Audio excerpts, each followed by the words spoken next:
We'll call this meeting to order. I'll ask our superintendent to lead our invocation or pledge. Father, we just thank you, Lord, for your grace and mercy. Thank you, Lord, for allowing us to serve, allowing us to be here in Lee County, allowing us to serve the students and families here. Lord, we just ask special prayer be upon the folks around the coast and those in Panhandle with us tonight, Lord, as we face a hurricane. Lord, we just ask for safety and Lord, just keep everybody here at home. Lord, just may everything we say and everything we do here tonight be pleasing to you. Yes, in Jesus' name. Amen. Allegiance to the flag of the United States of America and to the republic for which it stands, one nation, under God, indivisible, with liberty and justice for all. Thank you, Mr. Edison. If you'll notice, item E, due to the hurricane situation, we are asking that be removed from the agenda tonight. Is there any objection to that? Seeing none, I will accept a motion to adopt the agenda as changed. Second. We have a motion and a second. If there's no further objections, we'll pass that by general consent. Agenda is approved. Before we get started welcoming visitors, I want to remind everyone that a hurricane is bearing down on Florida. So if you do have a presentation to make or address the board, ask that you be kind of timely with it, kind of quick, simply because several people in this room need to get home to prepare for that situation with their families. So we're going to try and move quickly through tonight. We're going to begin tonight. If there are no visitors needing to address the board, which I don't see any, we'll begin with our public hearing on our legislative platform. Mr. Superintendent. You have in your books, you have the legislative platform from last time we did this, and we have Ray Robinson's on the phone with us. And so at this time, we're here. All right. In looking over it, we have Kim McDougall, Chris Spencer, and Robert Stewart with us live. Can y'all hear us? Yes, sir. Yes, sir. Loud and clear. All right. All right. We'll begin this discussion now. Board members? Let me just reiterate, we just FYI, we've had a link out there for public comment this whole time. And we didn't get any input on our link. I do know that one of the items that's here, you can see that y'all adopted last year. And we did the, of course, I would think the Chickenville High School project would be high on their list, because that was there last year, and we will be going lobbying for that. We talked about the students with accommodations, and I've talked with Kim a little bit about that. And Kim piped up with you, if you would like, that she made a recommendation that we might, because different things with technology and things that have changed, if you want this to be one of your agenda items, but maybe see if we get maybe Representative Stone or one of our legislators to take this on to initiate a study of the different tools and technology that's out there to be used as an accommodation. That's right, Superintendent. And I recommended a study because it's been a while since there's been a statewide study of available accommodations for the Standardized Statewide Assessments, or FAFSA, or FSA. So I thought it's not just a Levy County thing, even though I think it's fantastic that Levy County take the lead. If the legislature, we get language or proviso or pass some language that says the Department of Education conduct a review of accommodations, report back to the legislature, have the governor, Speaker of the House, and the Senate President appoint people to it, so it's not all just DOE people, and there has to be ESD teachers, there has to be district people. You know, obviously we push to make sure that some folks from Levy County are on that task force. But I think it's right, and I also think that you'll get a lot of natural alliances to help push and support that language. So that was just a suggestion for your consideration. I have long been pushing the students have their classroom accommodations on testing. I in no way want this swept under the rug. So if a task force is the way we need to go, push it forward, I'm for it. But if it's just another move to get forgotten, I'm highly opposed to it. Sometimes things get pigeonholed in task forces. So I don't want that. But if you think that's a move in the right direction, I can get behind it. Especially if I believe we would be served if we get support throughout the state on that and bring public attention to the fact that I don't think the DOE is doing right by kids with accommodations on tests.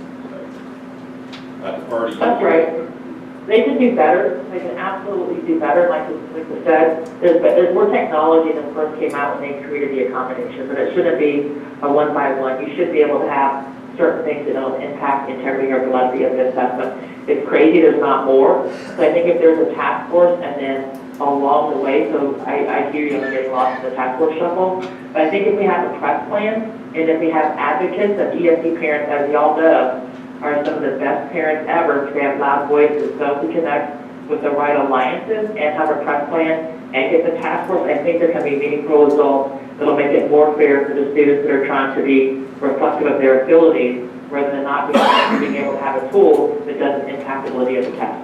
Okay, yes, sir. Kim, it's Chris. What's the timeline on something like that? I think honestly, because assessments would be quicker, closer together, you would have it at the end assessment, so the next session would start in January, February, because they rotate every other year. So you would want to report it back to the legislature no later than November, or the next year. You want it done during the summer. You have to look at the timeline, but you want it soon enough where legislative staff can get their hands around, start drafting legislation with us, and you want it far enough along the way where you have, you can have meetings around the state and get stakeholder involvement. So I'd have to look at the dates. They would definitely be ready and teed up to go to the next legislative session way before the committee meeting weeks. And we would talk to the chairs, we'd talk to Representative Stone to get it, to make sure that the task force results were presented in committee meetings. That would then maybe tee up in the House a committee bill. Okay, thank you.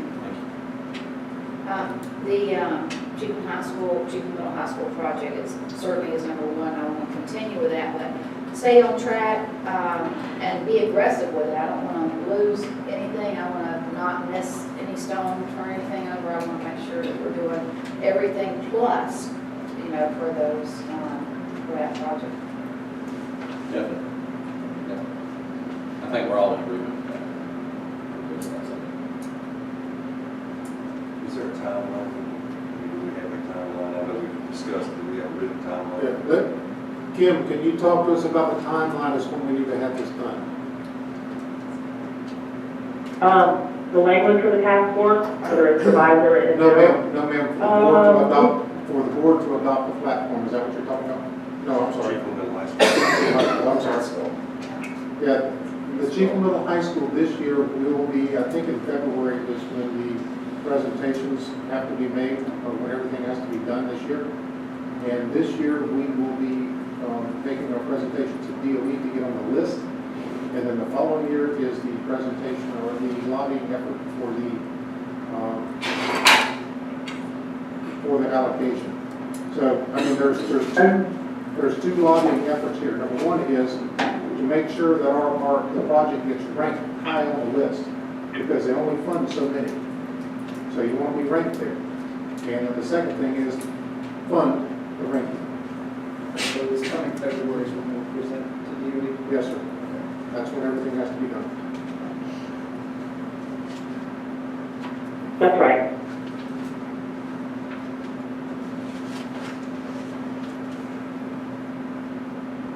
What else? Kim, how about the PICO?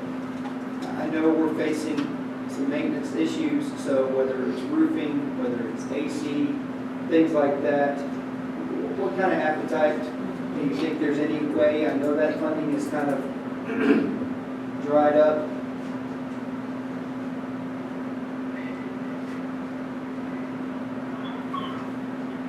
Sorry, this is Robert Stewart. I may have missed the part of the question there because my connection may not be very good. Was the question what's going on with PICO, or was there something more specific than that? Well, I know we had talked last year, and you guys were going to research ways of us applying for and basically searching out some more PICO funding to kind of help us with our needs of our, and I know we've got the Chiefland project, so we don't want to do anything to delay that, obviously, but would there be any, what is the appetite of the legislature on those type of funds to try and help our situation? Got it. And thanks for restating that. I'm sorry I missed it the first time. Chris, Kim, and Chief, guys chime in if you disagree. I think generally on PICO and on any capital outlay for that matter, I think you're going to see this particular House of Representatives led by Speaker Oliva be pretty critical of new requests. They're going to be very hesitant to fund new stuff, and I think more than anything, try to roll back PICO in some capacity. He's not been, at least philosophically, as eager to spend those types of dollars as maybe previous speakers have. We spent a little bit of time with him and just know that, just from a philosophical perspective, no matter how much surplus the state might see that we have next year, his inclination is always to spend less. And so I think you might feel some tightening in that front of the House. Now, it takes two chambers to pass a budget. The Senate is not in the same place philosophically as that. So I think leaning in the Senate will be our strategy, both on Chiefland and on any other future expansion of it. Thank you. But where I think that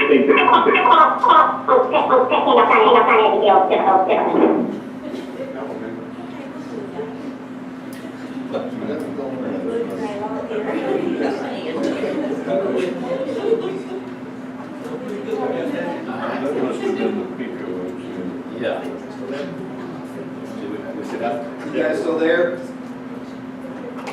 Yeah, you're clear. Yeah, so here. And I think Robert was spot on with what he said. And then, historically, they've just been giving a lump sum of maintenance to the charter schools and additional public schools and just kind of allocating it out. But Robert was absolutely right. Thank you. Kim, this is Brad. Give me your opinion on the 30% rule. I know we've had that conversation for quite some time, but is it going to be an appetite for somebody to take that up, or is it possible?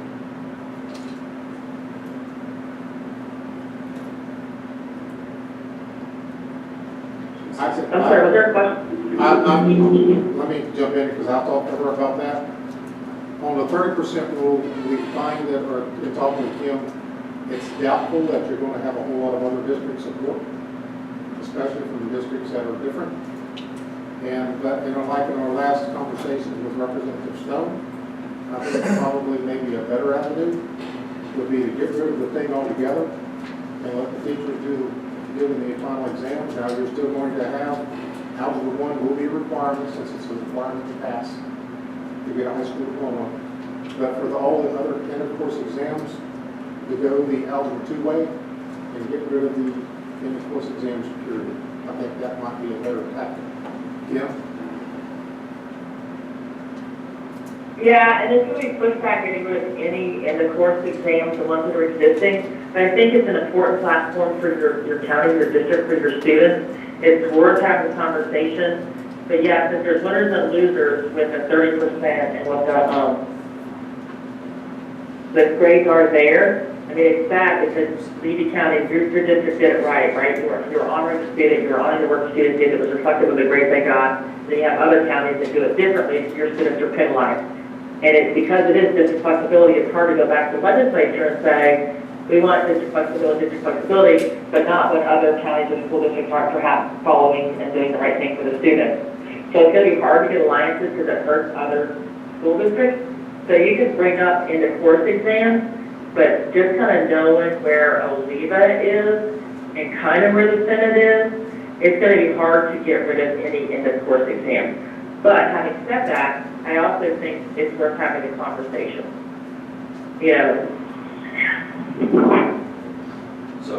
So make our goal bigger. But it's a very hard platform to choose. Yeah, and Kim, this is Robert, I agree, and just to state the obvious to folks in the room, there is a pretty major election that's coming up in less than 30 days, and you've got candidates for governor that are not necessarily in the same place philosophically on an educational policy perspective as the predecessors have been. You have Ron DeSantis on the Republican side talking openly about, rolling back Common Core, doing some different things on the education policy side, and then you have Andrew Gillum, who is way left, obviously, of any of the governors that we've had over the last several years, and will be much more focused on empowering local school districts and raising funding for education. Whether or not the legislature lets us do some of the stuff that he says he wants to do is kind of the unanswered question here. But you are going to see changes in the way Florida approaches public education almost no matter who wins.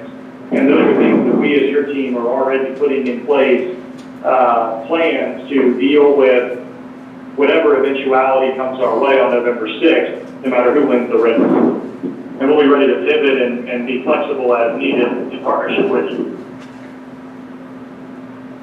My question would be, are we going to change our focus from the way we EOC score to, we want to end it? We want to end it, is that our goal, or are we not going to have no other legislative plan? I like the idea of going to end it, it creates the conversation of what we really want to do to fix it in the rule, in the way it's scored. And when we went to them to talk about the rule, we all saw the ways. Right. Well, I think that leads into the conversation of number 13, lack of guidance from the Department of Education.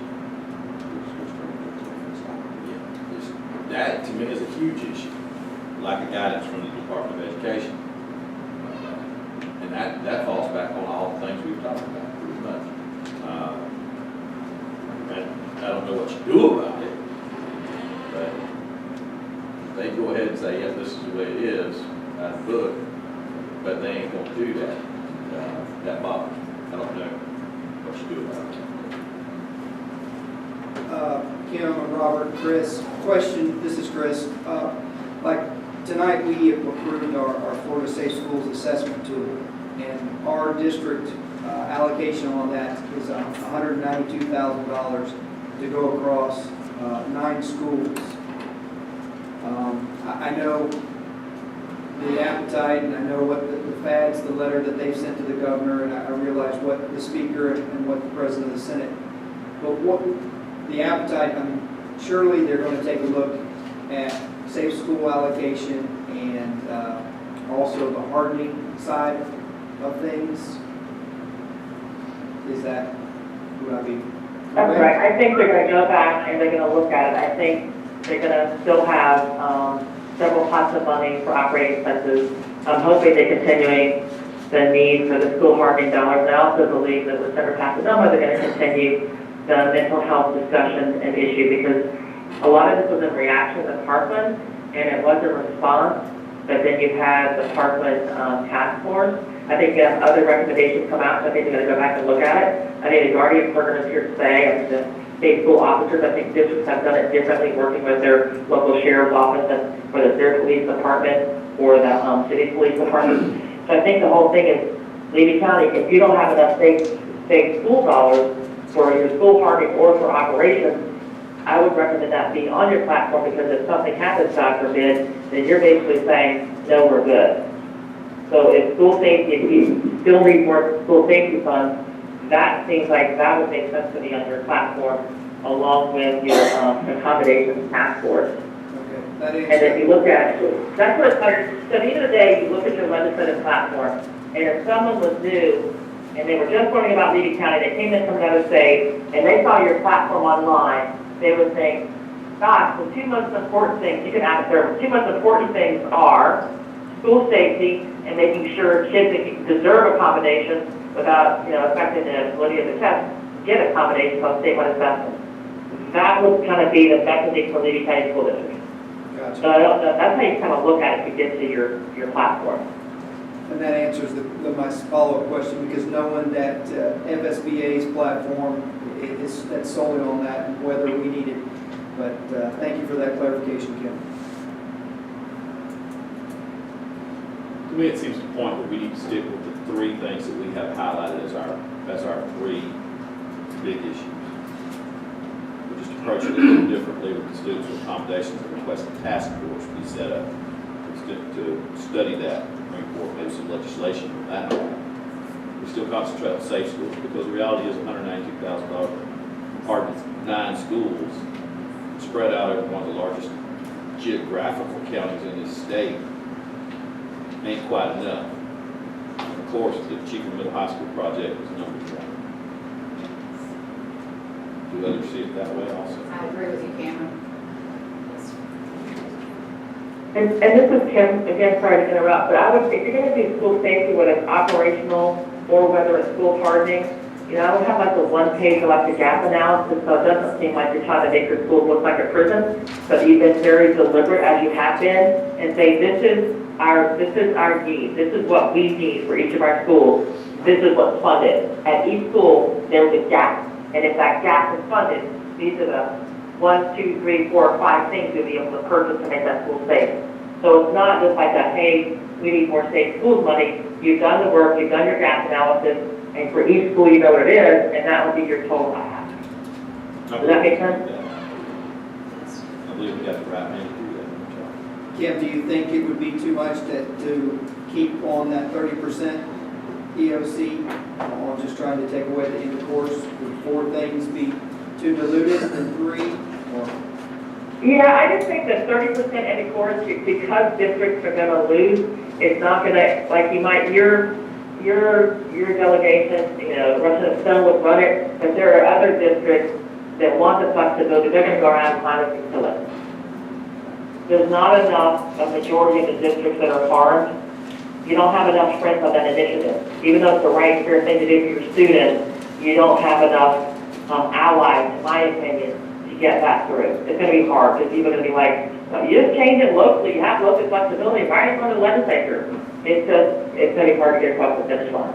But if it's important to you, you can still make it a priority. It's totally your decision. thank you, Kim. What's the pleasure? Is there any comments from our audience?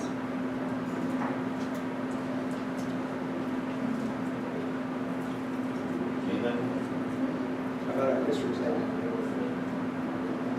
I totally agree. From being an ESC teacher, it's my background, and I totally agree with number 3. That's very important. And school safety, from being a principal also, not having a fence around my school made me feel very unsafe, and I think that's important to have more allocations for safety. You want to? The 30% rule, we don't have to put it on paper, but I will talk about it when we get to either way, so. Well, no, and I agree legislatively, you're probably right, we don't have enough friends to change it and make it equal around the state of Florida, but to attack it to kill the EOC and let our teachers go back to teaching in the classroom and actually test them on what they're taught in the classroom, then I'm not probably not going to win it, Kim, but I'm still going to say it. I mean, you tie it into home rule. I'll be with you. We just put a little asterisk at the bottom of the footnote, it won't have to be like top. Yeah. You got it, you got it. All right, so our priorities are the CMHS project, the student accommodations, again, safe schools, and footnote of 30% rule. Okay, on the accommodations, are we going to talk about trying to get a task force, which direction we're going to do on that? If Kim thinks that's the best way to go, I think that's what we do. So what's our process with that, Kim? What do we need to do with getting Stone and starting the process on the task force for a study? I think, this is Kim, I think it'd be helpful if you and your staff, you have a conference call, is we need to draft up like 2 paragraphs that would have the scope and timeline of the task force. And so at least we go in with a plan that the legislature changes or some of our allies want to kind of tweak the scope or the deadline, that's fine. But I think we have to go in with language that we put in bill or provide both. And that would be helpful to come from your ESD director, ESD teacher. If you get like 3 or 4 people or 5 people on the phone with me, then we can draft some good language to start with. And this is no knock on him, and I know Stone is our representative, but is he our best man to push that through? When do committee assignments come out? They're having an organizational meeting in December, but we'll know before then. We'll hear different things, and then that's when you kind of know. We'll know more after November 6th. There'll be some shuffling going on, so we'll know maybe Thanksgiving. And then that's kind of just figure out who the sponsor is based on the committee chair, based on, commitments of people we talked to beforehand. But we, Yeah, was the question, when are we gonna know the committee assignments? Is that what that was? yes, sir, Robert. Okay, yeah, I think Kim's right. I think after the November elections, you'll start to see some of those names trickle out. We'll know more of them by organizational session, which I think is November 20th. And then by the first committee week in December, we'll know who all the committee assignments are in the House and Senate. But we'll know who the key points are within about a month from now. I just want the strongest horses pulling my wagon. Well, the one good thing about Stone is he will be, I say that, assuming how the November election goes, so he's obviously up for election, that he will be a senior member of the House, so hopefully that will help him carry a little bit more weight, so.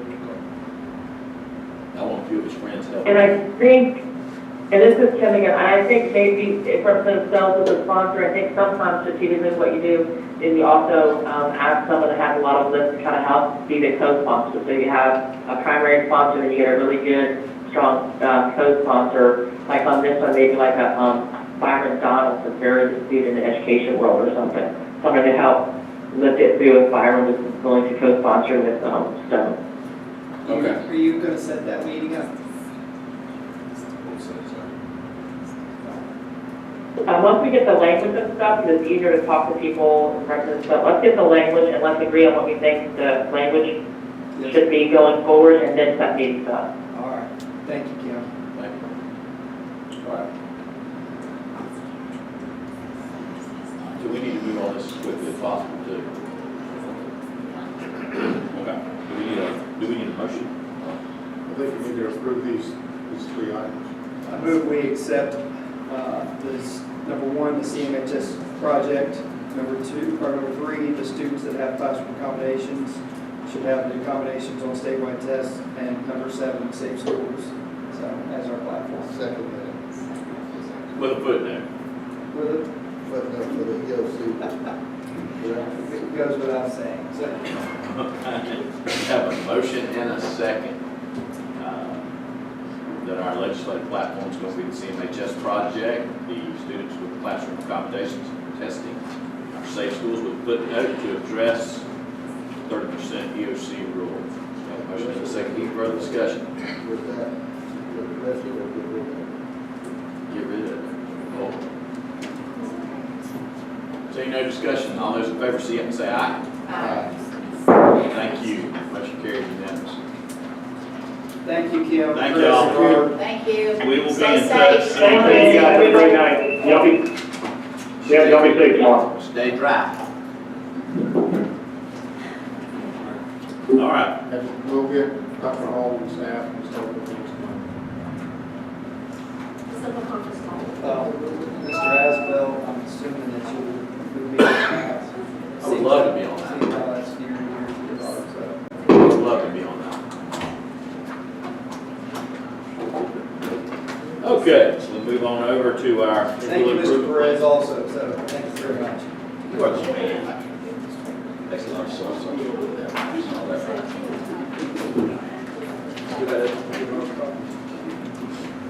All right.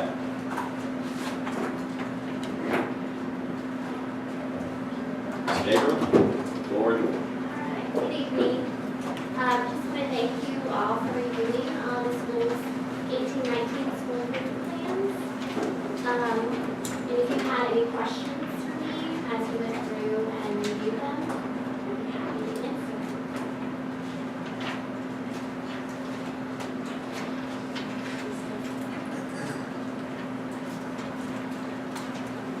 Any questions?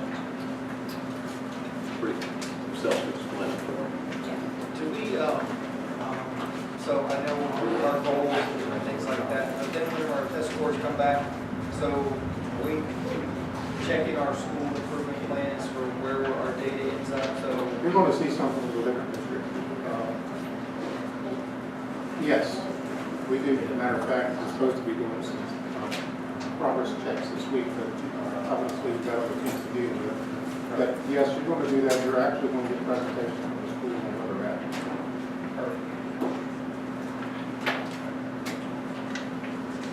I'll say this, I know it probably looks like a formality, but this stuff is happening. It's actually No. exciting. And also from a board member standpoint, to look at it compared to a year ago.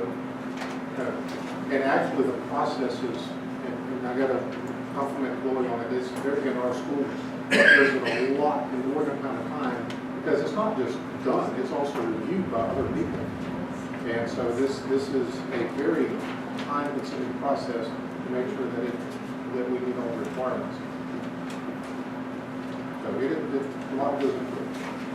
I just make one because attendance has a lot to do with passing. As you look at it, compare it to year to year, attendance is still makes a big difference. Big kid and a little kid. Only more elementary side.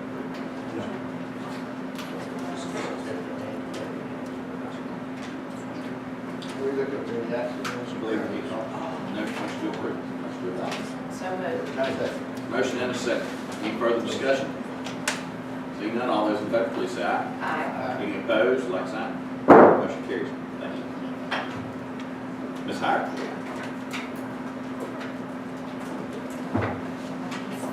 Good evening, board, Mr. Edison and guests. This evening, we have a packet in front of you that looks like this. And I also sent you a copy of this a couple of weeks ago for your review. And so if you have any questions tonight, I will entertain those.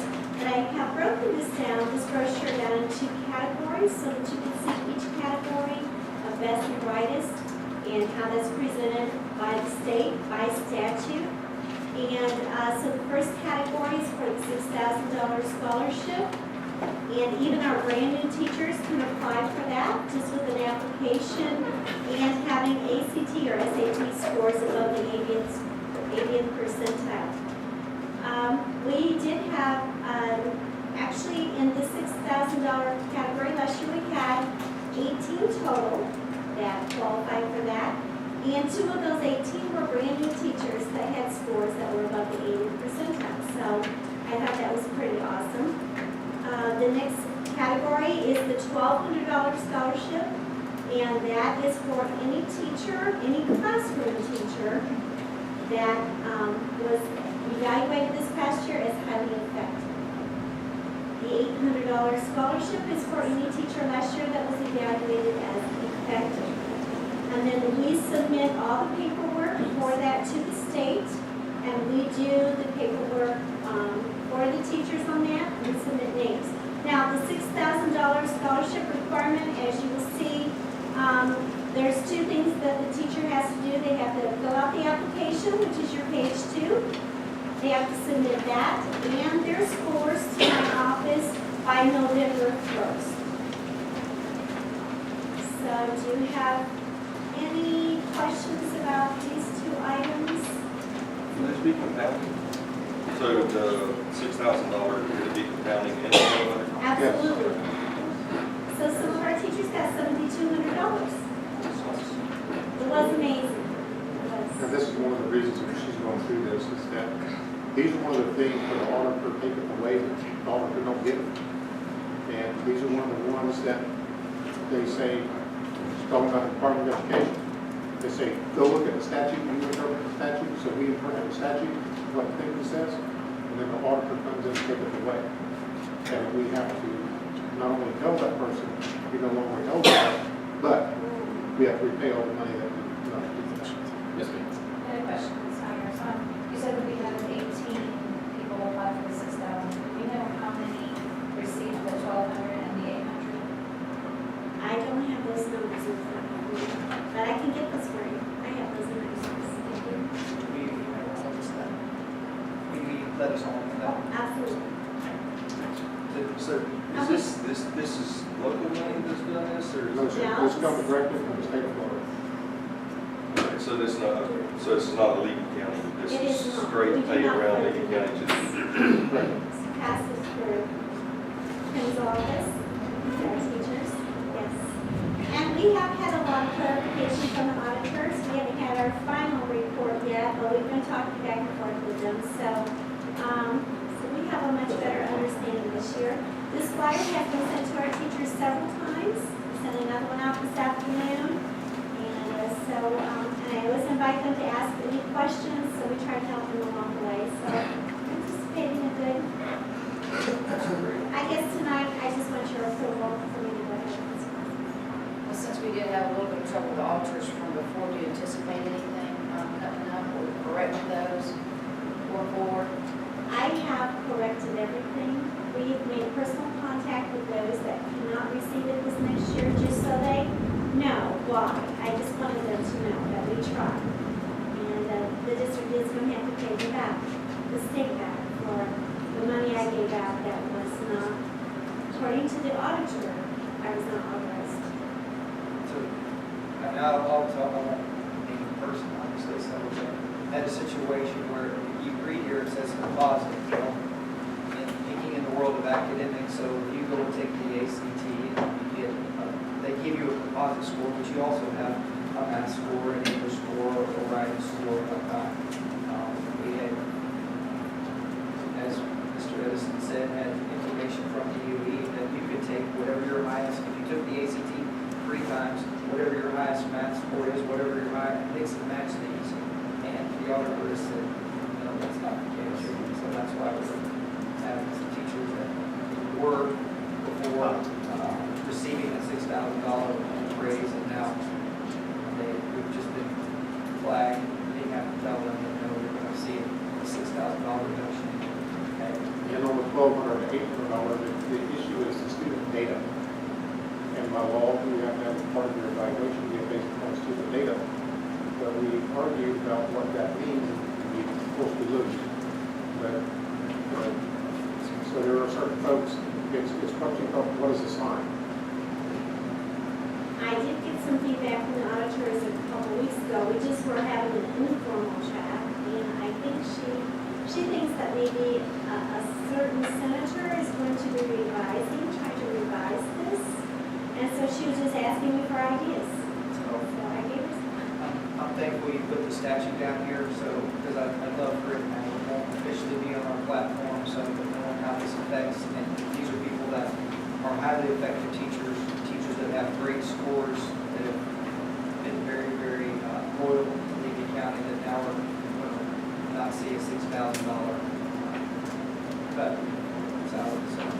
And I just would like to add one last thing. This is probably just something off record from my heart, but I have to say on the school campus, every teacher that has a certificate is part of the team.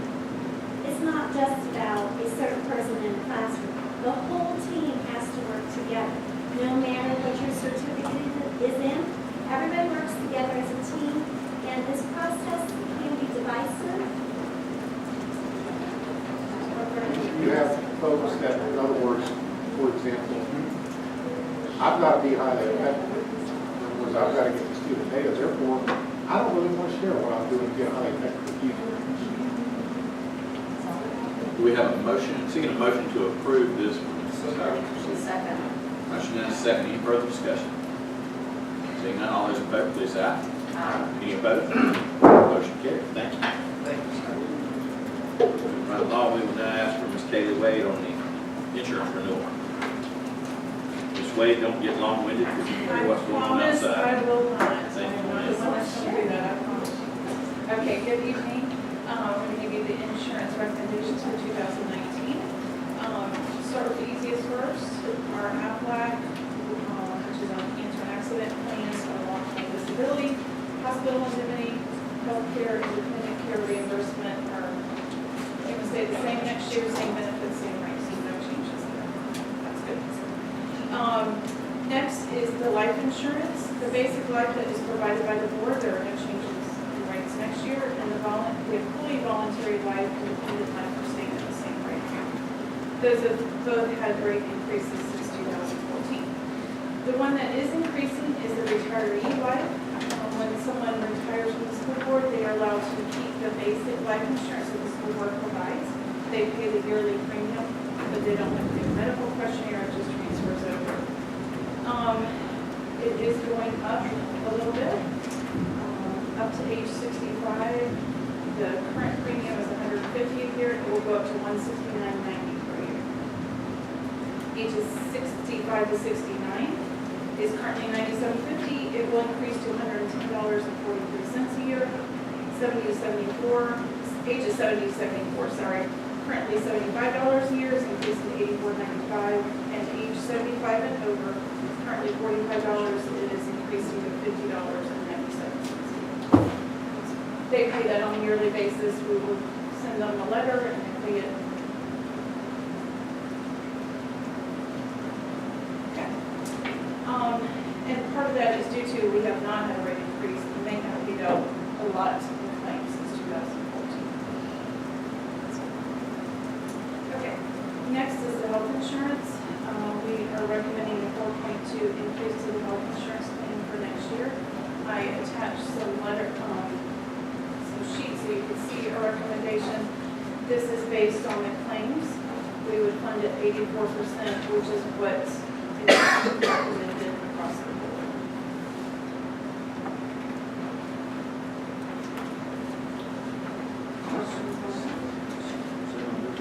Any questions on that? Do you feel good with that? Yeah, that was our recommendation. Him and I have talked to.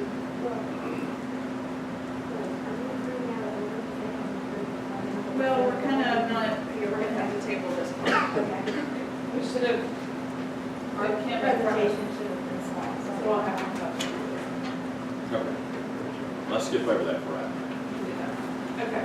Last but not least is our dental and vision. We've had Humana for many, many years. The vision is going to stay at the same rate, same benefits. The HMO plan is going to stay at the same rate, same benefits, but they are introducing a rate increase on the PPO, which is the two plans. This has the bigger network. They have different, that's the basic difference. It has a much bigger network. You can pick up and move from dentist to dentist within the network. They came in with a large increase, and so we went out and kind of got some quotes from different insurance companies. Our consultant John Cook did that. He got a quote back from some life really, really well, except that they moved a lot of the basic services, which would mean they would pay 80% and then the employee would pay 20. They moved a lot of those to the major, which means it's 50-50. So the employee, the monthly rate was about the same, but the employee would have more out-of-pocket expenses. More real. The other thing, when we started talking to me and told them we were looking at another carrier, one of the things they changed on their plan on the HMO 4 years ago was the pediatric benefit. You can only go up to the age of 13 and see a pediatric dentist. When they found out we were looking at other carriers, they upped that to age 17. So our insurance committee met, we went through the proposals, decided what we thought our employees would like, and we decided that we would recommend staying with Humana, even with the rate increase. Still going to be less out of pocket for our employees, especially on those major services. Thank you, Ms. Wade. We will address it. You'll come back. I will. Ms. Lake, we'll pull this health insurance out right now. All right, thank you. Looking for motions concerning the insurance recommendations other than health at this point. Or any questions other than health? She's coming Will we back. accept the recommendations as presented?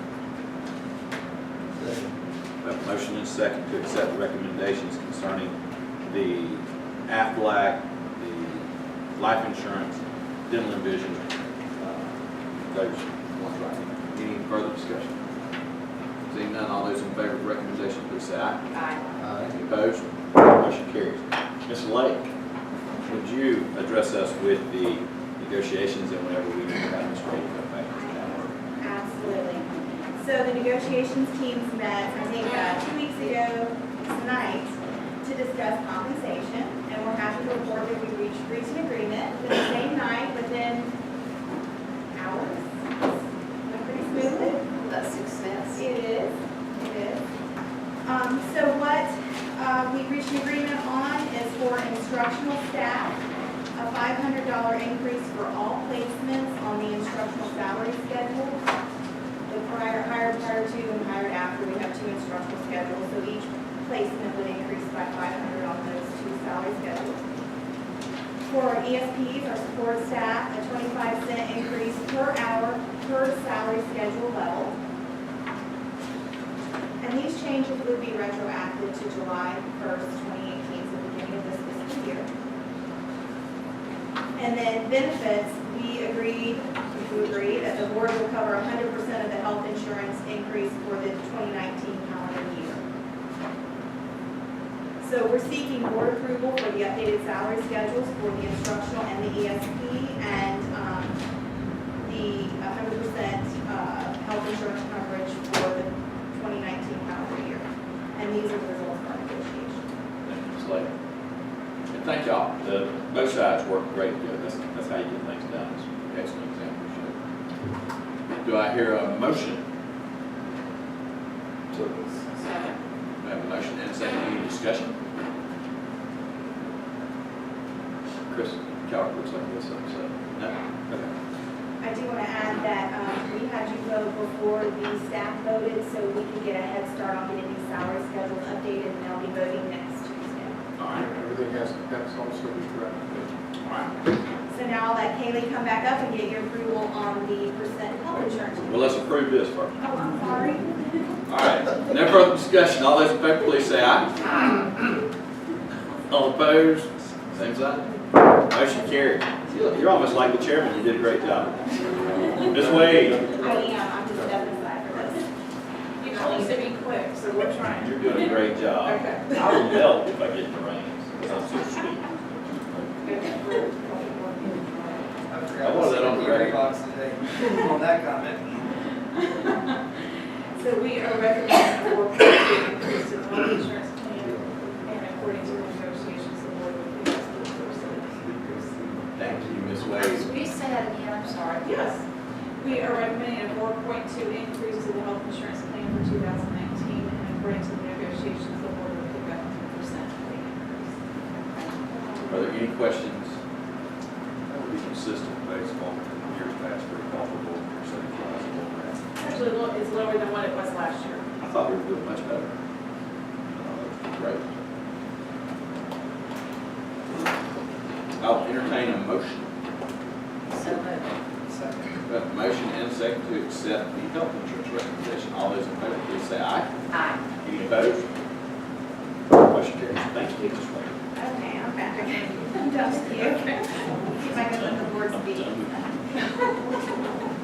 Okay, so next, we're also seeking approval for updated administration salary schedule, which we provided. The updated salary schedule reflects the following changes. For the administrative side, a $500 increase in days for every step, and for the confidential, a 25-cent increase per hour per salary step. This is right in line with. Yes, sir. Any questions?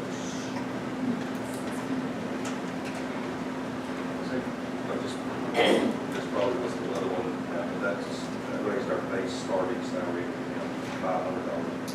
Yes. So we continue. 36,000.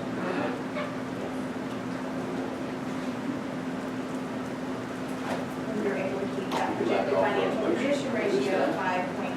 I would move staff recommendation. We have a motion. Do I hear a second? Second. Motion and a second. Any further discussion? Seeing none, all those in favor of the recommendation, please say aye. Aye. Any opposed? Motion carries. Thank you. Ms. Wade. We also discussed with the LCEA, we wanted to change the way our 210-day custodians were paid. They had brought to personnel an issue. They get 21 paychecks. So the way it works is their last paycheck is June 15th instead of June 30, and it's just the way that they're paid. But it puzzles them because they kind of feel like they should get a June 30 paycheck. So in order to bring them in line with what they wanted and also in line with our other salary schedules, we talked to this person about can we do 22 paychecks? She talked to several of the schools. We got a majority that this is what they wanted to do. So we're bringing it before you today to change the language in the compensation language to read 22 paychecks. So it would say, beginning in the 2019-20 school year, all custodians who work 210 days shall receive 22 paychecks with the final check issued by June 30th. We're going to send notice, if you approve this, we're going to send notice to them, letting them know that their take-home pay will change, because now we're pulling it out of the 22 checks instead of 21. So they're fully aware, and we'll remind them again at the beginning of next year, when the checks start coming out, of what that's going to look like. But this will let them get that one last paycheck. This recommendation came from them. Doesn't change the money, just changes the way it's paid. Correct. Motion to approve that. Is there a second? Any further discussion?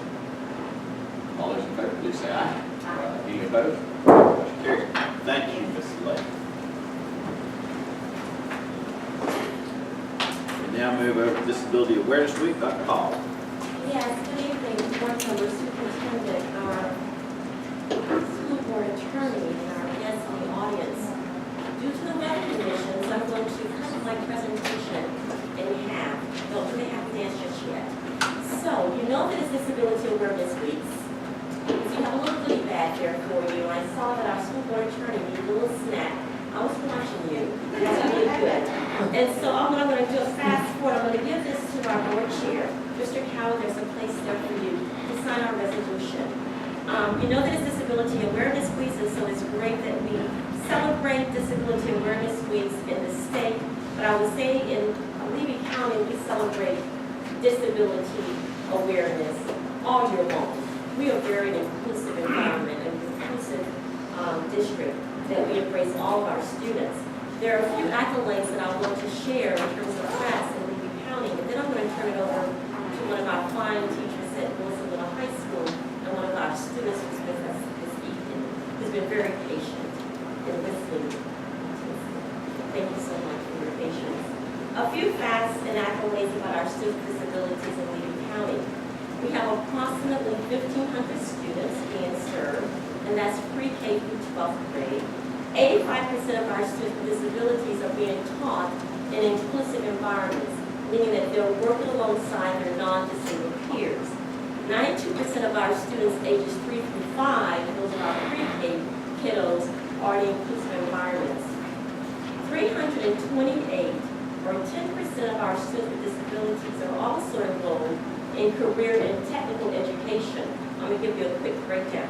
Bronson Middle High School has 745 students enrolled in their CTE programs, and 67 of those students are students with disabilities.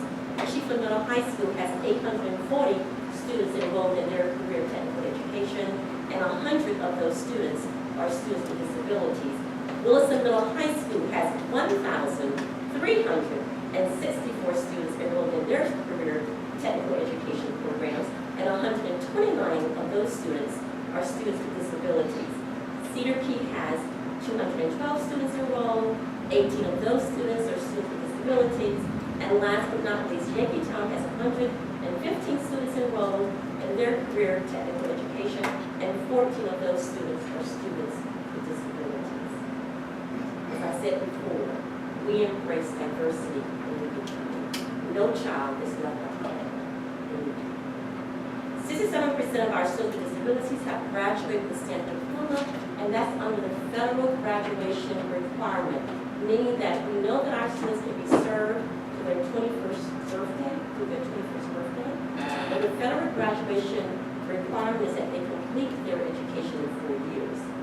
So that's where the 67% comes in.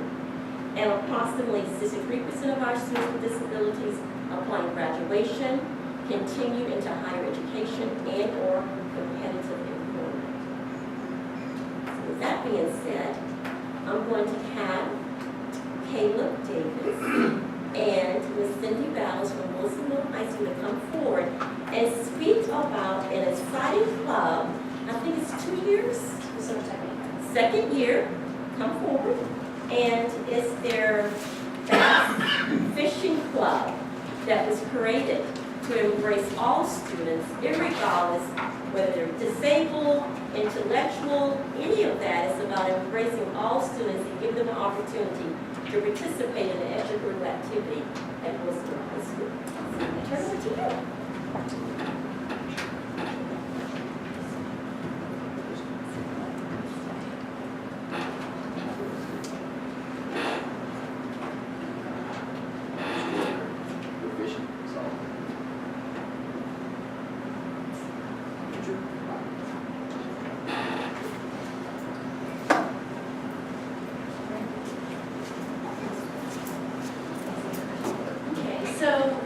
started the club last year, and to give you a little of the background information, kind of what spurred this is Caleb's one of my students, but I also have quite a few other young men that are in my classes that all they talk about is fishing.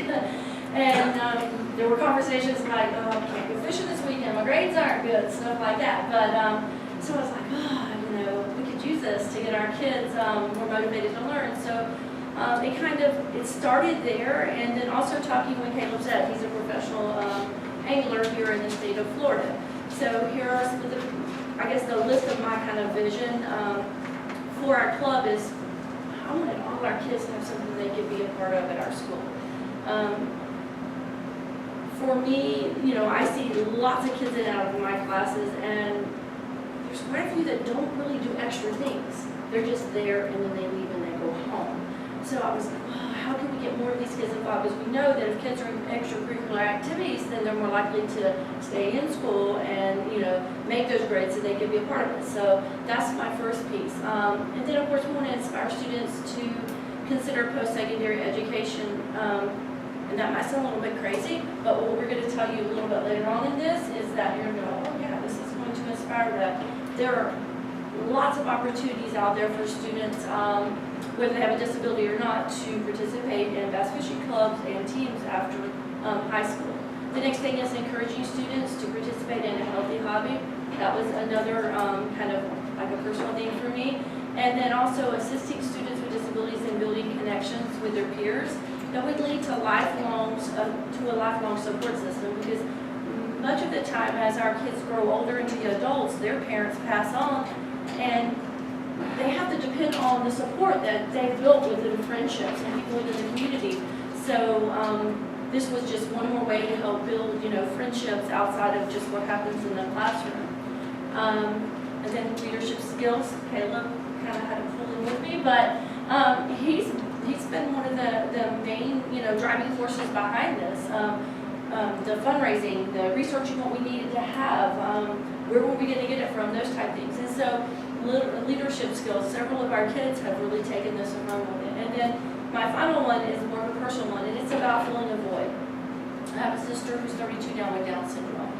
And I don't know, you know, as far as you guys, let me just do this. What happens to our more significant disabled young adults when they leave high school? What really happens? Like, what do they do for fun? A lot of them sit on the couch and watch TV, and they're just there, right? So for me, when I thought about this, I'm like, okay, you know, I have to help write IEPs. We plan for education. We plan for, you know, their communication. We plan for, we're supposed to plan for how they interact in the community. And so I'm like, okay, what can we do at IEP meetings that can help start building that? And actually, community interaction for young adults with disabilities is one of the areas that is the lowest. And for me, I was like, you know, what can we do that helps young adults build these kinds of connections, that it doesn't matter, you know, how well you process information, how strong your thinking or reasoning is your speech clear? No, that really matters. You can be in a wheelchair, you can fish, anybody can fish.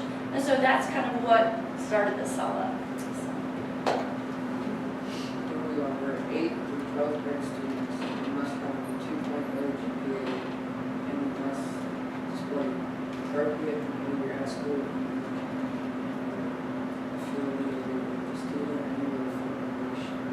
Okay, so the Student Angler Federation, they're all about relating your basic principles of education to what anglers do on the water every day. So there's definitely an educational component to this. There's a whole online piece.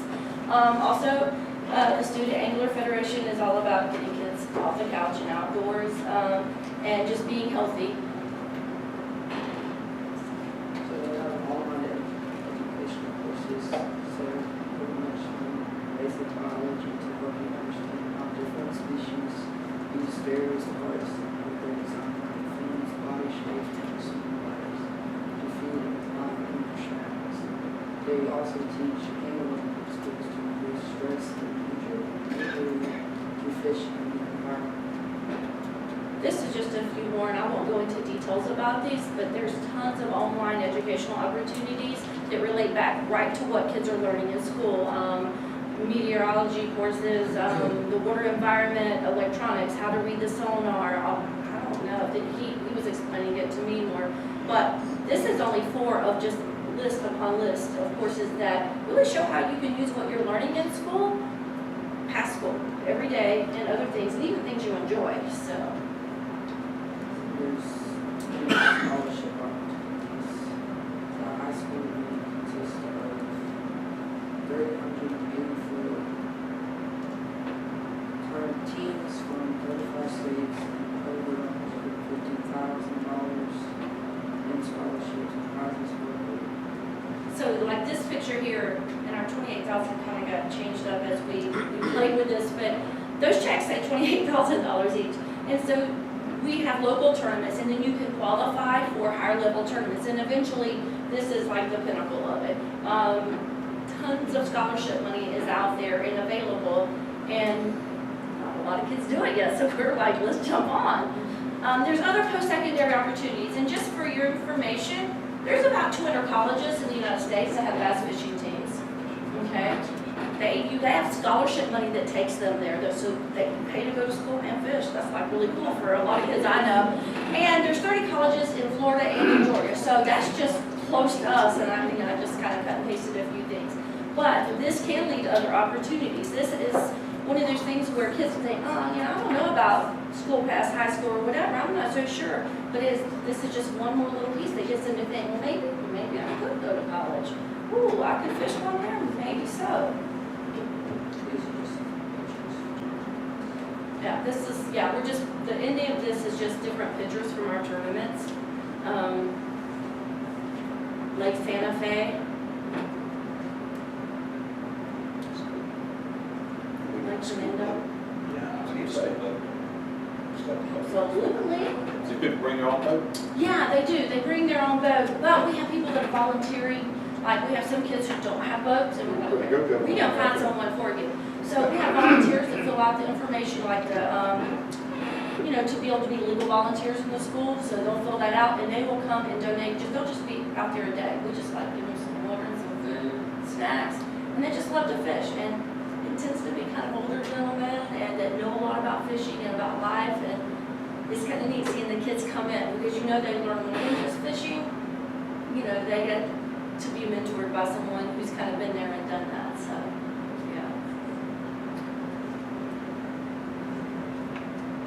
Tell them a little bit about kind of the bags and the weigh-in. You got to have enough water over the top of the fish. We transport it to the store. Then you have to take the fish out of the water, put it in an empty bag, and weigh it instead of the weight. It's scale. There's like tons of little, they're really rules, but it's about protecting the fish. And like having them in water, and then even how they get back, take them back out, you just don't throw them on the side. I mean, they have to take them in the boat, take them back out there. So there's this whole kind of culture of respect of our environment, and just keeping it nice so that other people get fish, that sort of thing. So I've learned probably the most on that. Here's just a couple of pictures here. We actually do have a girls team. We have 2 girls teams, but only one girls team showed up right now. So. But it's okay. We had a good time. Do y'all have any questions? It's quite exciting.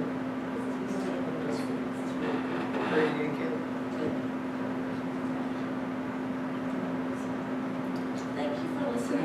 Thank you.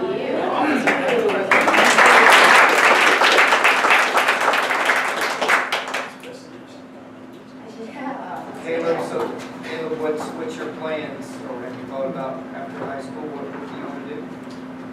I want to go into like development school.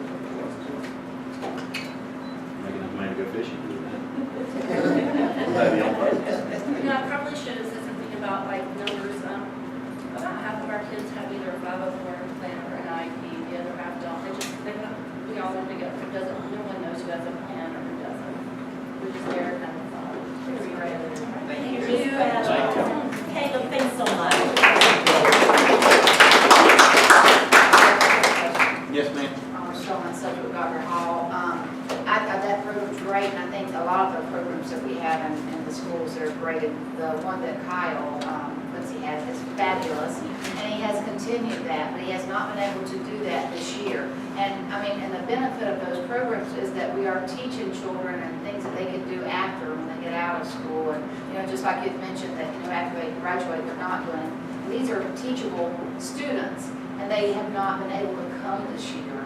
They will be coming, we're short staffed right now. We had one of our paraeducators to retire, so that's causing a delay in starting, but they will be returning. Oh, okay. I mean, it's not whether it's with me or with, you know, whatever. That's a fabulous program, they get so much out of it. Yes, ma'am. Thank you very much. They're returning. Okay. Anything else? Thank y'all. Thank y'all. Caleb, I didn't know you. He's doing a fine job, so I didn't know that's where you used to good, that's where you used to bronze. Now, Caleb, I tell you this to tell you this. Bad weather out there, if you need to go ahead and eat on out, go home, you'll go. Yeah. Thank you very much. Keep it up, and hey, can I get a hold of you and find out where the good spots are? Would you take, I got a boat, would you take? We'll meet up. Okay. Okay, let's move on over and get serious. Mr. Superintendent, your turn. Okay. And Mr. Clemente, please feel free to speak up on this next topic. Okay, we have a board meeting scheduled for November 27th. Okay, now that also happens to be with the Florida School Board Association week, and that doesn't create conflict that I'm going to be about here today. On the November 20th, the statute says that that is the first day of office for anybody that's really elected. And so that will be Wednesday's first official day, and that is the day that we can have to sworn in as well. So what I am asking you to do is to move the November 27th board meeting to November 20th. So we'll have that month, we'll have a November 13th meeting, and then we'll have a November 20th meeting. I have some comments on that. I think that's wonderful that we should definitely change to the 20th, and that will be for swearing in, and that's definitely what we need to do. But I am also requesting, since we are asking for a change, that's usually the next week will be our morning meeting. But because we are changing it, and I have other commitments set up, can we change it to, it's usually 9 o'clock that we start, could we possibly change it to 10 or, you know, maybe a different starting time since we are making some changes? We want to flip-flop our night and day meeting. Or a flip-flop night and day. I mean, it's, I don't know, it's. It's fine with me. I'll ask Mr. Judge Smith, who's going to be my swearing in. And Right. I can do it in the morning. I'll make sure he can do it in the afternoon. Well, I mean, it depends on the schedule, whatever, and all I'm asking for is an hour delay, just because I have other conflicts, but I mean, that's, I'm only asking. I'll be here. Okay, so. Judge Smith is a seminar, so you're gonna have to guide him through it. I know, right? But if, you know, if he could just possibly be at, you know, maybe an hour later. You ain't got a problem with it all, do I you? have no You don't problem. have a problem with it? I have no problem with If it's possible. The only reason I mentioned about switching is because that would also be a school visit also, right? Well, that's during Thanksgiving week. So we won't, so would it make sense that we switch to our first meeting as our morning meeting so we could go to a school visit and then have our night meeting? You have time for notification on that? Well, We have a schedule, so let's check the schedule.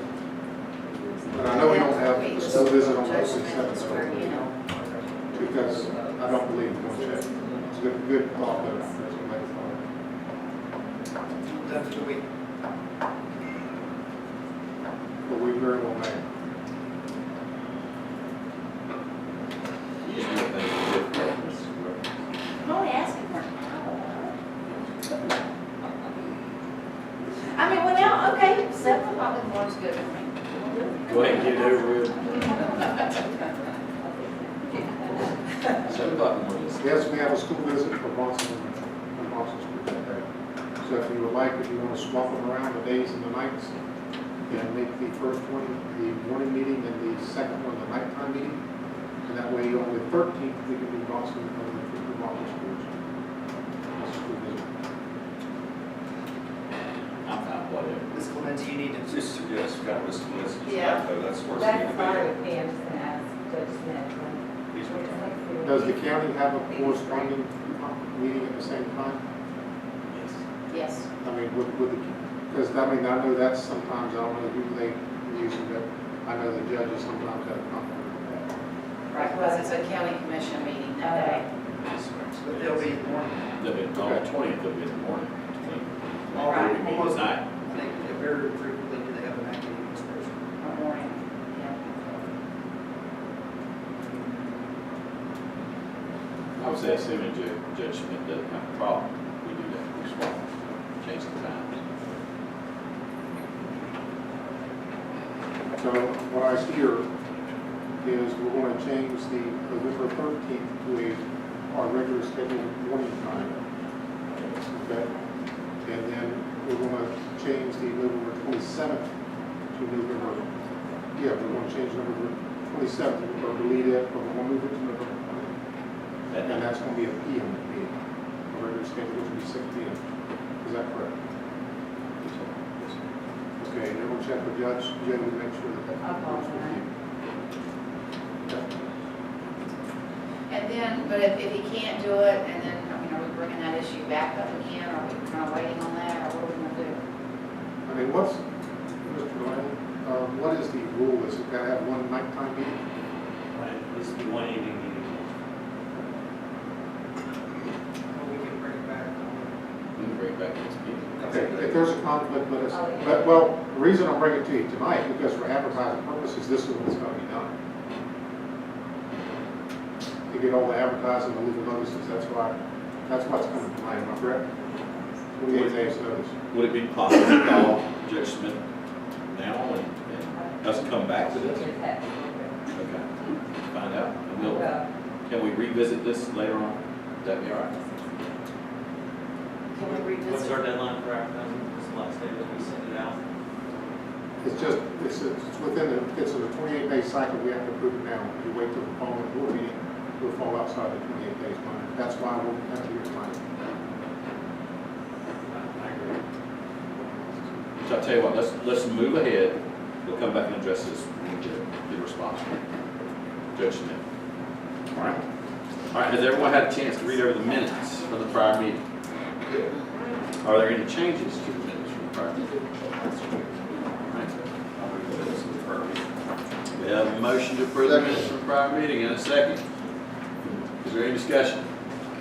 Seeing none, all those in favor of approval, please say aye. Aye. All opposed? Motion carries. We'll now move to our consent agenda and our addition to. Are there any changes? Lay it on us. As you know, school presentations, page 2, number 12, 1A12, Marie Lucas, November 12th should be October 12th.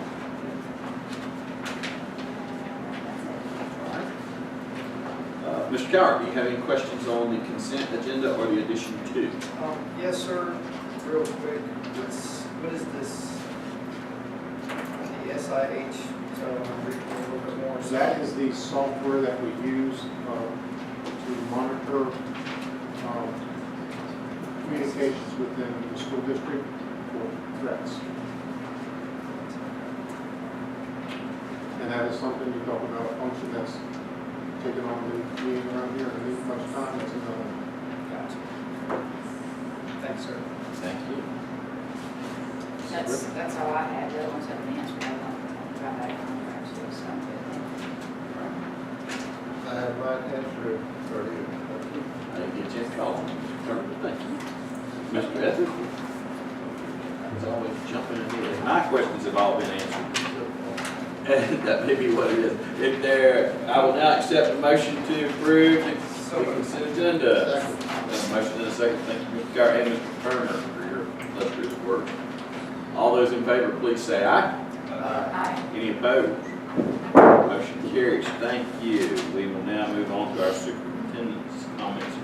I just have one thing, I'm going to pass this off to you.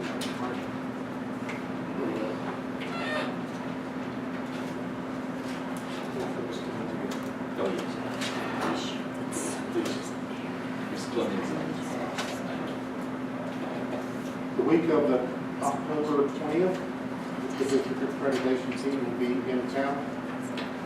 And I want to point out, you can see here the schedule of what's happening. And I do have to say, first off, hats off to not only our district team, but our schools and our administrators in our schools. This is another one of the things that, when you talk about school improvement process, this is a copious amount of time to make this so that we're going to have a successful accreditation visit. And I don't know anybody want to testify out there, but so you see the schedule of what it is, and it's very laborious what it is, but I want to point two things out to you, and number one is on page 2, is that they will need to be talked, they need to talk to you. And I've already made arrangements with Mr. Hasbell for him to come here in person since he's the chair at 9 a.m. But I want to be to verify with you that your cell phone would be the best means of communication with you on the 22nd. It'll be sometime at around 9 a.m. the team call. Is that what they want to do? They just want to call us? Yes, either that or you can come in, but that conversation, the second conversation will be fun with you. Phone call. Yes, sir. Even though it says group and/or individual interviews, are you planning on doing these as individual interviews? No, they're going to be talking to each one of these people individually. But the group means there may be the group of accreditation people, they call them. But Mr. Etheridge will be talking by himself, Mr. Howard will be talking by himself. Yeah. We'll be in the There'll be sun. nobody living in the sunshine, so Now for the team. I think. So I just need to confirm that with you. That'll be Yes, okay. cell phone would be best. And the last thing I want to hear this, Mr. Cowell, this one's directed toward you. Yes, sir. On page 4. And this is on also I think it's on the 22nd as well. They're asking for stakeholder comments, and I know that you were very involved in the Rotary Club. Yes, sir. And if you would represent the Rotary in a focus group interview at 1 o'clock.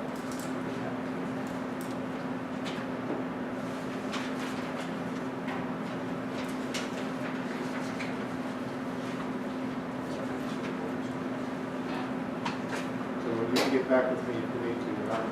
This is the ask. That'll be good? And that'll be in person here. That'll be in person, yes, sir. So if you want to come that day, spend the day, you're welcome. Or if you just want to, however you want to handle that. But you can see the different folks that were lining up for the interviews and the process that we got to go. It's pretty intense, 2 days. Well, I was just going to say, there are thousands of documents that have been uploaded from this process, and hundreds of hours have been put in by the administrators and the district team, so it's quite a process, and I think when you see the end results, it'll be great information for you to take and use. and our hope is, we'll first off, what we learn from this, it's a process of continuous improvement, and then we can take this information and lead us, lead our district into a strategic plan. That's what this question made too. That conversation at 9 a.m. on Monday the 22nd. That's right. It's a surprise. Just wonder. I mean, are we going to be going over a financial audit? Are we going to be going over? Well, I just. No, I believe, and I believe that it's just exactly what I've said.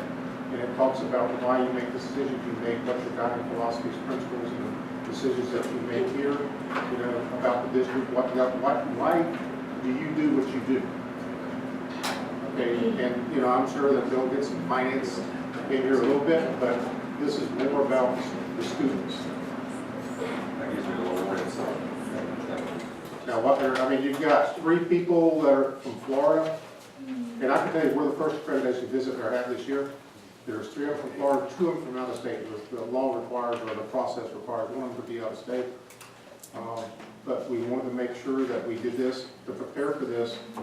Our team members actually participated on accreditation reviews last year. And so we wanted to make sure to do this because we have public school people that are going to be on the field.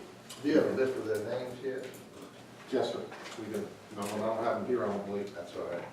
Yeah. I might know some. Mr. Superintendent, can you tell me what's the, how is this beneficial to us? Can you?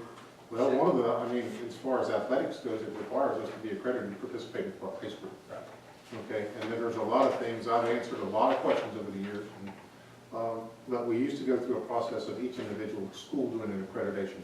So in other words, every school had to do this work individually. And so we decided, this is the second round of district accreditation. So we decided as a district to come in to do this process together, and that brings every school in because of the nature and the size of some of our schools individually, they would not fit, especially in the old system of accreditation. They could not be accredited individually. Gotcha. That's what, thank you. It's a seal of good housekeeping. Yes, sir. Can I make one comment? Yes, sir. By looking at the agenda, we're gonna do we are gonna feed them while they're here, it looks like. Yes, sir. Yes, yeah, they're gonna A few need. times. Yeah.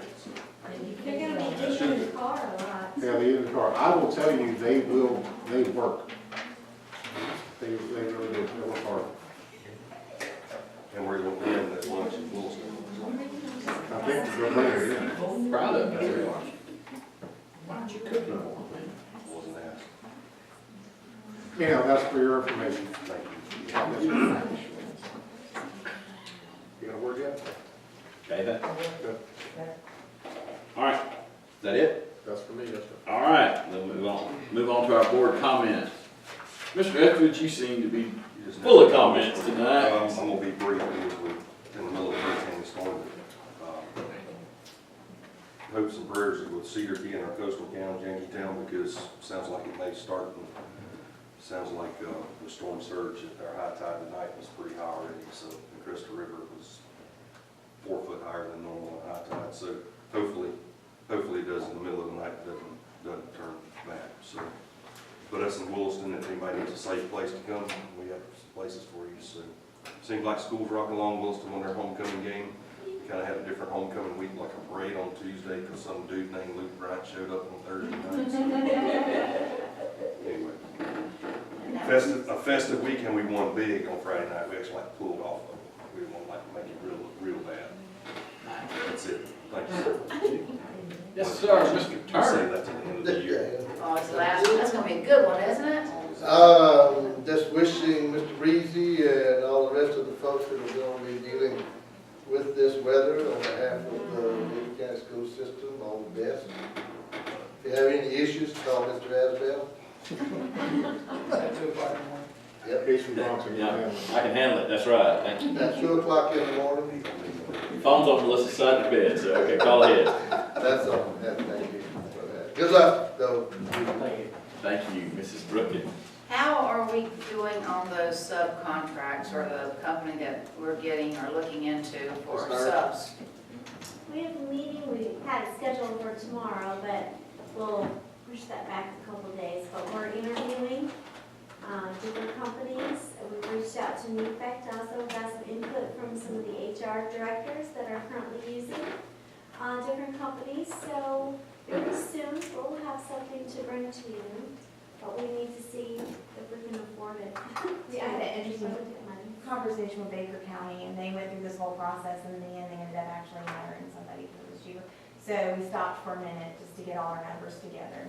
So we're looking at what Baker did to compare it to what we want to do. So they didn't hire a company, they hired someone else? They hired 2 part-time people. Just to do do subs. Mm-hmm. And that's the comments that I hear in the school, and it's really critical. I mean, our aides are not even in, helping in our students, and it's a serious problem. I just think that it's an urgent problem that we really need to look into.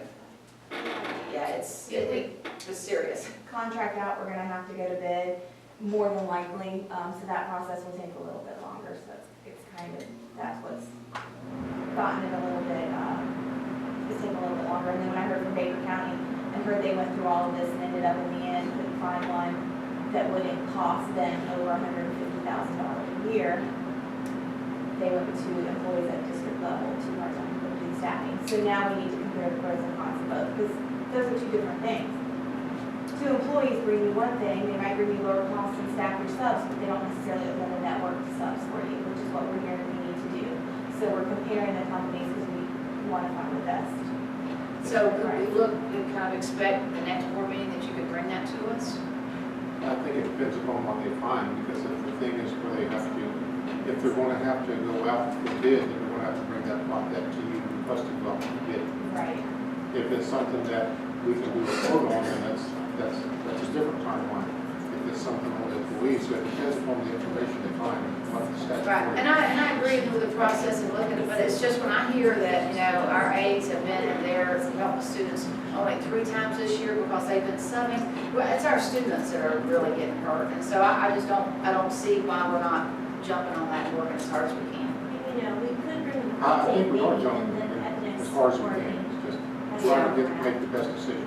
The two companies we've spoken with, one is a 39% upcharge, so almost 40% of our sub cost puts us at over $200,000 for that. Is that Then- Kelly? Yeah, and then the second, yes, excuse me, and then the second one we talked to was 29%, and then we heard there was a third that might be even lower, and that's where Baker County came in, because I had heard it from that finance director. So then I reached out to her to find out, who did you end up going with? She said, we backed up when we had to get to part-time employees to sit in the district, so at least we could take the weight off of our support staff from staffing the subs, but because we couldn't afford to get into a sub-staffing agency, which was really disheartening because I thought Baker had went ahead and pulled forward and they had found someone that's a little bit cheaper. So that's sort of what stalled it, was we've got 39, 29, and then trying to figure out what Baker did. And we're a little bit different, so it's kind of hard to compare us with anybody. So that's kind of where we are. And then I hadn't even been able to speak to the superintendent with what Baker had come up with to see if he even wanted me to look at that. So the third, we need to talk to the third agency to see where we're at. Okay, my point is, I just want us to I be know. aggressive. Absolutely, absolutely.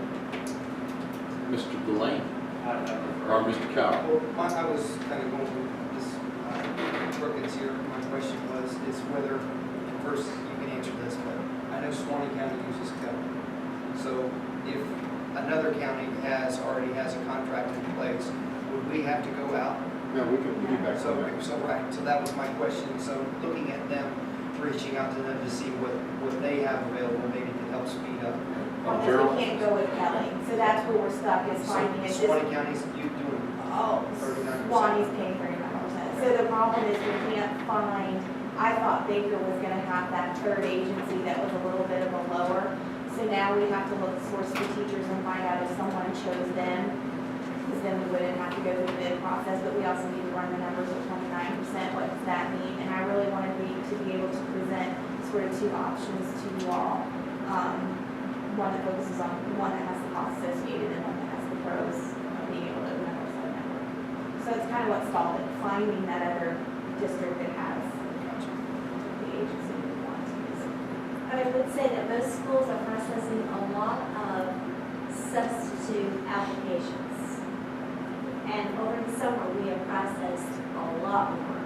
After we had the conversation with the union last spring, the admin got right on that. And so, I know most places are really working hard on that. And we've been very busy with that one. So, we're on it. We will maybe bring you an update at the next meeting, but with some kind of update. We'll bring you something. If I may, and I may be thinking the same thing that Ms. Lake is talking about, she says opening up the sub network.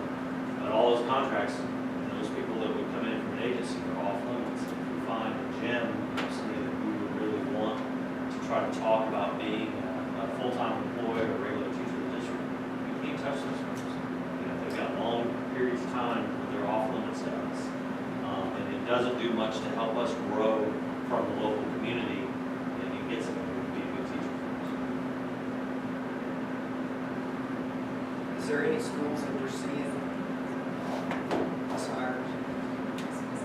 Is there any schools that you know that are having more difficulties than others finding subs? I mean, or is it just across the district? So, The bigger the school, the more difficult it is because you have more Yes. people out. You have more, like Chiefland Elementary, they have a lot more classrooms to cover. I'm not going to pretend that I know how the sub transaction works, but, so this is the question. Currently, say I'm a teacher and I'm out today, and I'm a teacher at Chief Elementary. Does that, I notify that school, hey, I'm sick, I'm not coming today, then does that school call from there, or do they call here? They call. That From the school to hunt a sub? Right, and somebody designated on that campus, lots of times it's the confidential secretary. Right. And she calls her sub list. She sets that up. Okay, so in these counties that have hired the part-time people, those part-time people, the school would contact that person at wherever they're at to start the phone call service. So it could be, and I'm just saying, it could be a person that's living in Bronson but making phone calls from Lewiston. Absolutely. Ms. Myers has some knowledge of this type of arrangement at her former school. They actually had employees on to do And exactly it that. can't be, you're going to, because as we told the principal, Come on. if I'm a school principal and I get a good sub, if it's a good sub, they're not a good sub for long because they get a job. Okay, somebody's going to hire them outside where they're going to get a job and benefits. Okay? So the upside to this is that that sub becomes that person's job. They become employed and they become benefits. That's why it costs more money, because they're not just getting a salary, they're getting a salary and benefits. Then you have to pay the company for their time to get sub for the process, because they're managing the process. So you're paying what you were paying a person. The person's going to get benefits, you got to pay for that. And then you got to pay the sub-funder company. So would it make sense for us to staff by one? Well, I think that's what she's talking about. So we kind of have two issues running parallel. So, okay, so we've got the issue of staffing the subs and it being a hardship on that person at that school, getting up at 5 a.m. and calling the sub list, right? Then we have the other issue of not having enough subs. So if we go with a staffing agency, we open up those network of subs that can come into our district. We can't hire, they've got a contract with that temporary agency, but still it opens up. So we're hopefully able to have a better fill rate. And then we're not quite sure what the details would be. I believe the teachers would need to start staffing their own sub. They would contact this company and they would send the subs out. And that is a higher cost, right? So we don't offset a lot of cost in that. We offset some overhead. But we only pay Medicare for subs.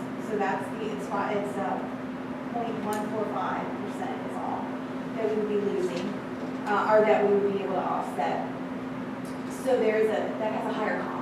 And right now, the costs are looking close to $100,000. So what I was meaning is, we'll just take, obviously Cedar Keys is relatively easy, but Chief, if we had two people that I think I've heard this statement before, that at any point in time, we have at least one person gone from that school, and we just went ahead and added a full-time person, a permanent sub, and then they would be split between whatever schools.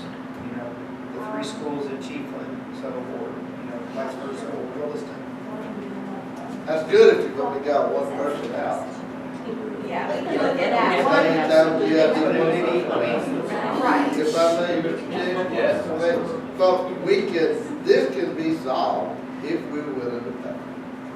Basically, that we want to pay $100,000 to have somebody come in, I guarantee they'll take care of, if not all, most of our sub problems that we have. So we just have to decide, you want to pay for it, or we want to wait and see what we can find. Everybody can understand, I dealt with it for years, as long as I was a school administrator, and there's no fun. But pay for it,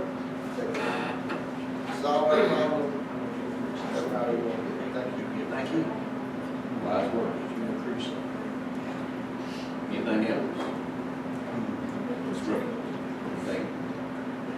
Mr. Cowell? A couple things. Not sure if you saw Pam Bondi. There's a new app out there, Fortify Florida. So it's the ability, so if you see suspicious activity, so maybe we can do something. I know we're in crisis mode right now, and I know Breezy and Mr. Masters and everything, and Mr. Locke just locked away at EOC right now, I'm sure.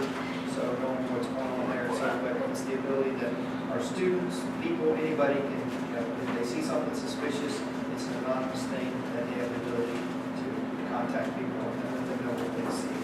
So, Mr. Superintendent, as know, and I'm sure yours has also, our phone has been blowing up, and as you can imagine, between school closure times and also changing teacher workday from Monday to Thursday, can you just kind of go through the process, because I know I've got an awful lot of people, and I know Cedar Key is a unique situation with that piece of property that's city owned, and people park boats there, and appreciate our staff. They went above and forward today to just try and accommodate people to get stuff to higher ground, and also make sure our kids are safe. Can you just kind of go through the thought process and the timeline of why we did what we did? So, and really the thought process and the timeline is no different than this storm and this any storm. This storm in particular, or any time you get with one of the Gulf, things happen quicker than your guess. But the process is that we have meetings over at the EOC, and there are two meetings that go on, and some of you have been in part of these.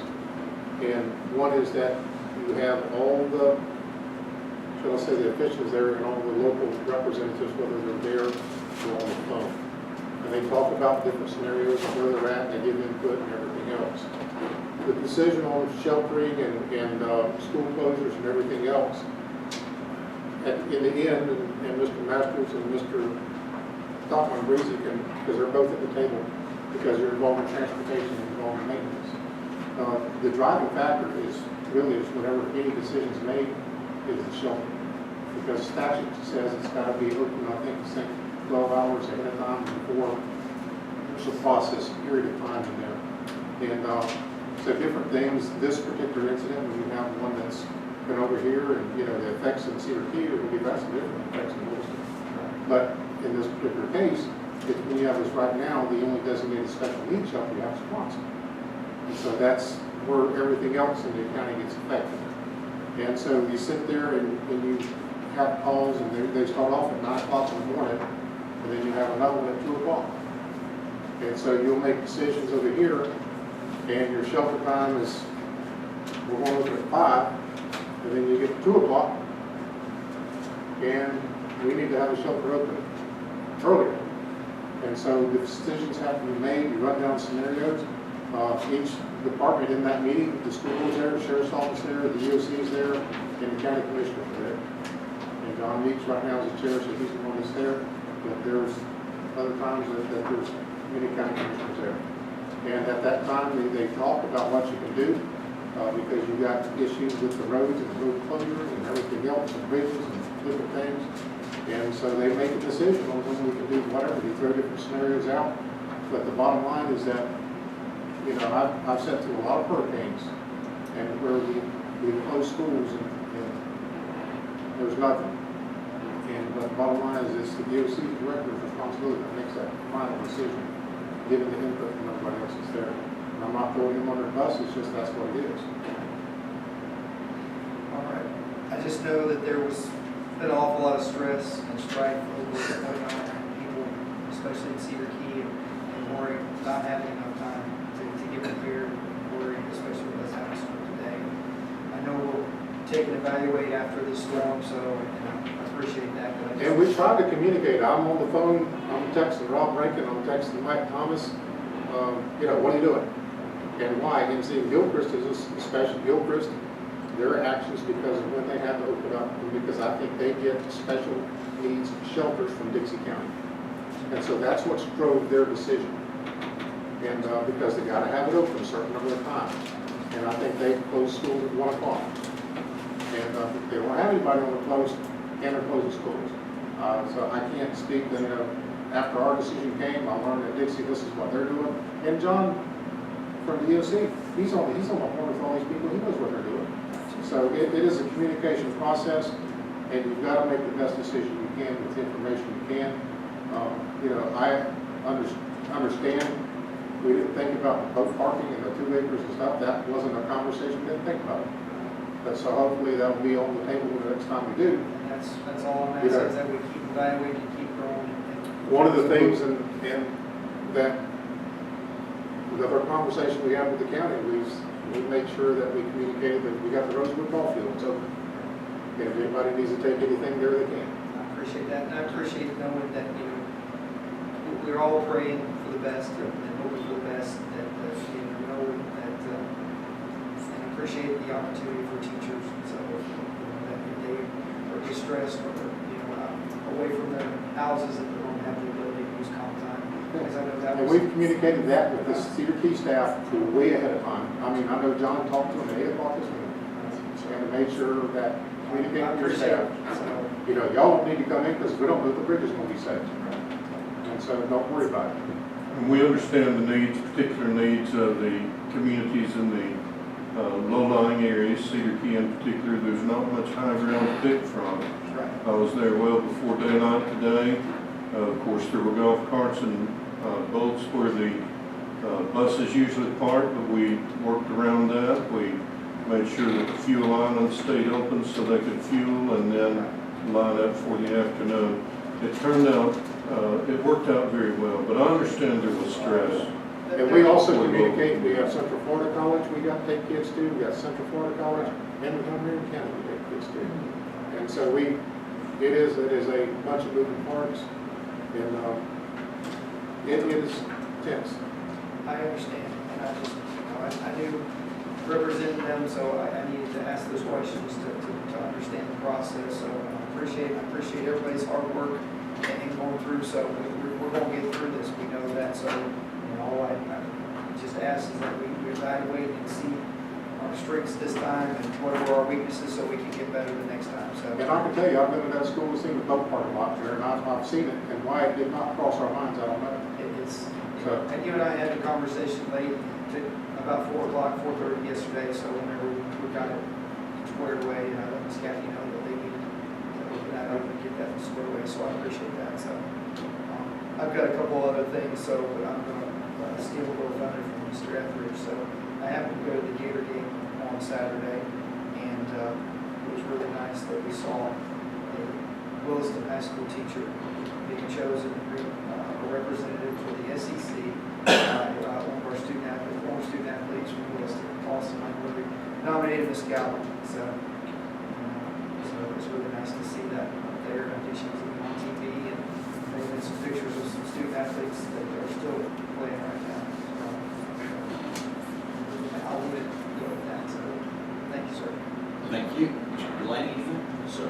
The only comments I have are quite simple. Keep in mind that some people, while we're all at home boarded up, they're going to be out working in this. Keep those folks in prayers. And don't just pray it and hope for it. Don't be just praying and hoping. Believe it's going to be okay, because it will be okay. We will go back now. We have a motion on the floor to move our one meeting to the 20th, make that a night meeting, and the 13th meeting be a morning meeting. We've got word that it's all a go. Do I hear any further discussion? Or got the motion? Do I hear any further discussion? All right, all those in favor of that move, please say aye. Aye. Any opposed? Motion carries, and we are adjourned. Go home, be careful.